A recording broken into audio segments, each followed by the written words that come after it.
We are in what many would consider the messy middle of the year. Now, for many of us, we do well in the beginning of the year because we got our goals, we're excited, we got momentum, and we take on the year in full swing. Some of us, we also do well at the end of the year because we are really gaining momentum and preparing ourselves for the beginning of the next year. But the reality is it's in this messy middle that really makes or breaks our results. It makes or breaks our progress. And if we're being real, we have to truly face the things that didn't happen. We have to truly face the obstacles we didn't expect. We have to truly face the challenges that lasted a lot longer than what we expected, which is why as leaders, we've got to be intentional with how we reset in this messy middle, particularly if we are trying to build our dream life. And so I'm just going to be sharing with us 4 keys to a mid-year reset. So we can reset intentionally. We can reset in a way that keeps us moving forward in progress, but also effectively takes care of our souls. In the Bible, it says, what good is it for you to gain the whole world, but lose your soul? That's why we're doing this mid-year reset, so I can progress and take care of my soul. And so I can tell you for myself personally, it has been an extremely busy Q1 and Q2.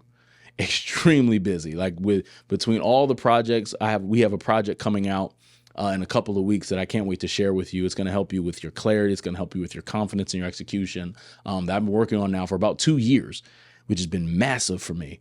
So that's coming out in a couple of weeks. So that's been, a big project. I also have my second book coming out. So, creating all the resources around that we've been working on and whatnot and getting that together and ready, that's been another big project. Then we started as a team preparing for the leadership summit that happens at the end of the year in December, which, is a big lift, but, we're excited about it. So it's the right thing and all the things. But that, takes real energy. And then all the while I'm preaching and pastoring and leading a growing church here in New Jersey while still showing up as a father, still showing up as a husband and all the things. And all that is good. All those things are the right things. But one of the things I started to notice within, just my day to day within the lifestyle for me, particularly in May, was I found it hard to get up in the morning. I found it times hard to really process the way where I felt like a step slow. It felt like I was moving in mud. It felt like I was in quicksand as I was showing up and doing all the things. And again, all good things, all the right things, no denial about that. But I noticed something was off. And, I'm usually the kind of person that's we just got to power through it. But this time felt different. And one of the things that really freed me in a way was that I properly labeled it as, I was basically burnt out. I basically was exhausted. And I myself had to reset so that I can make progress, but also preserve my soul. And so in this conversation, I'm just going to be sharing with you 4 keys that I did when I found myself in a place of burnout, but I'm sharing them with you now so that way you don't have to reach a place of burnout before you healthily reset. Okay. So that's what we're going to be doing. We're just going to be breaking down 4 keys to a mid-year reset so that you can properly manage the messy middle. So the first thing that we're going to do, if I'm going to have an effective mid-year reset, is I'm going to remind myself of the opportunity. You're going to have to remind yourself of the opportunity that is ahead of you. Because just because you're tired, that doesn't mean that the opportunity has changed. See, when we're tired, our perspective changes.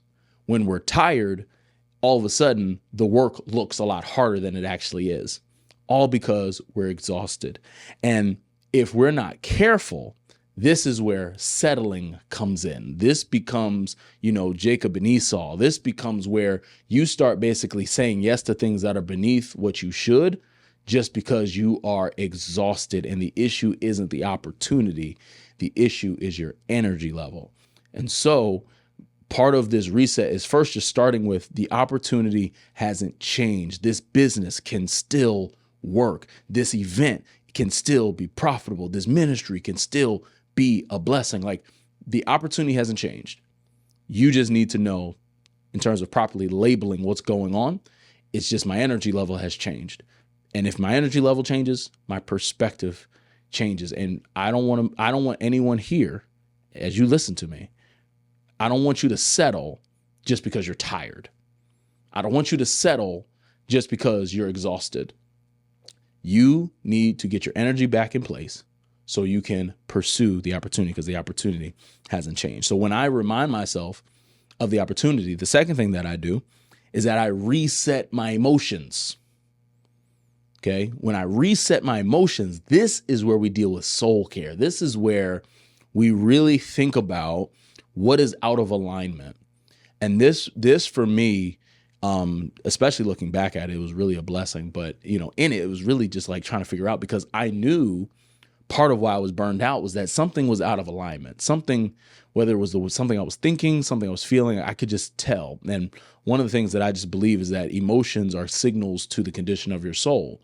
And so I knew the way I was feeling, something was off, and I needed to explore it. And so, as opposed to me necessarily talking stuff out, I decided to really write down some statements concerning my identity, write out some statements concerning my purpose, calling, vision, all the things, just to really like re-clarify, again, remind myself the opportunity. So for me, practically, I looked like rewriting my vision out, and not changing the vision, but just kind of let me write it out again, like just to make sure it aligns, just to make sure I'm not missing anything. And I try to be as detailed as possible with everything that I knew and all the things. And as I wrote that out, I was able to reset my emotions, because I was able to then pinpoint where there was misalignment. And this helped my soul. So within the soul care piece of it and resetting my emotions, I was able to realize, as I wrote out, kind of just these statements and, just got clarity on things for myself, I was able to figure out there's definitely some wins that I have in here. So, when it comes to me walking in purpose, me walking in calling and all the things, right? Me walking who I'm called to be, there were definitely some wins. And that brought me a sense of peace, because, when you're tired, when you're burned out and you need a reset, you need a break, it's easy to only pay attention to what's not working. It's easy to pay attention to, what you don't have, and, you think you should have more and everything like that. But when I really rewrote, looked at my vision again, and I was like, okay, no, I can find some wins in this. But along with finding wins, I was also able to equip myself with lessons. So I was able to look at, man, you know what? I'm not as far off as I think I am, or I'm not as far off as I feel that I am. But I also have some lessons, because as I've been pursuing this, as I've run into different obstacles, encountered different challenges, I've learned some things. So I was also able to find lessons within the soul care of things as I'm resetting my emotions. Now, those lessons, they basically become principles. They become, back pocket tools, so to speak.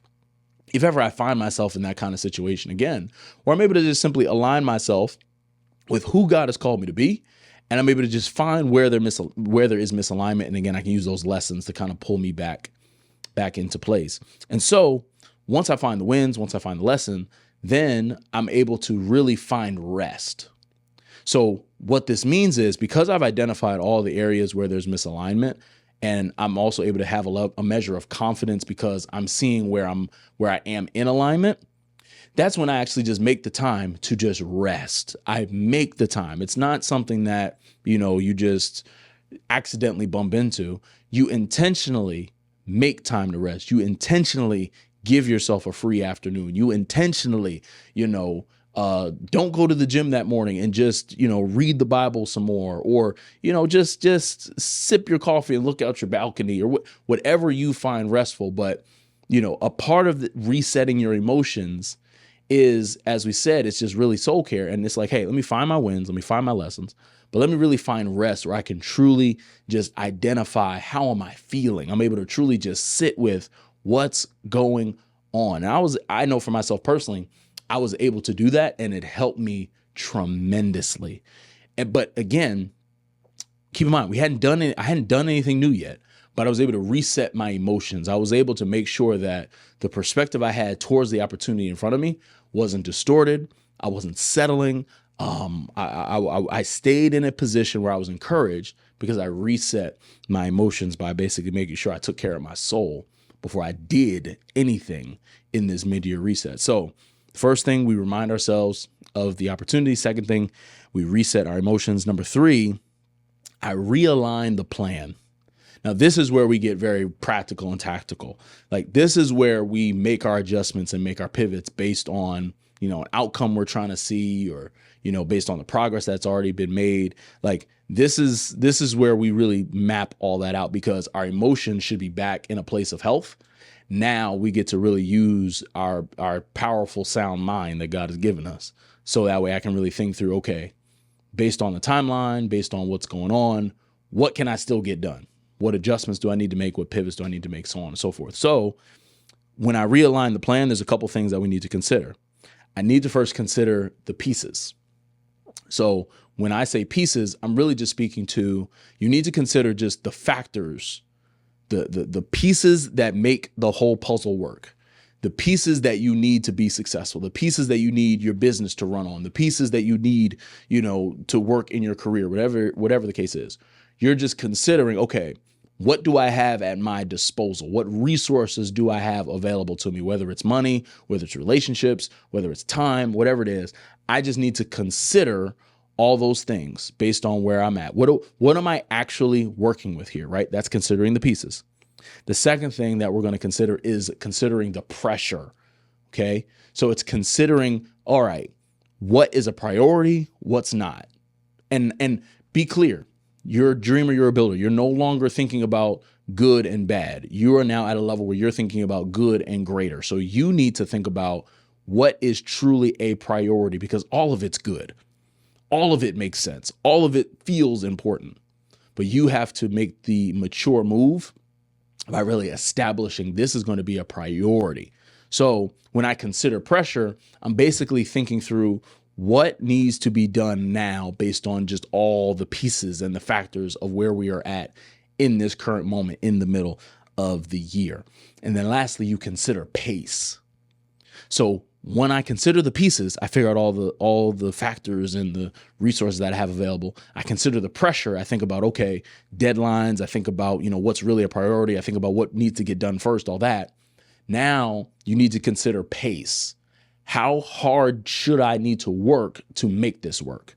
How fast do I need to go in order for this to succeed? Like, you just want to consider these things so that way you can realign and really just give yourself, we can almost call it a healthy expectation of how you're going to enter into the second half of the year. Let me give you like a real life example of what this looks like, right? So let's say you're trying to write a book and you give yourself a timeline of 12 months to write a book. And let's say, things got really busy. You had personal matters at home where you basically missed 3 months of no writing, right? During Q2 or something like that. And you're trying to get back on track and you're considering the pieces. You think about, okay, I have what I need to write. I know my outline. I know where I'm going to get it published, and I know, where I'm going to write and all that kind of stuff.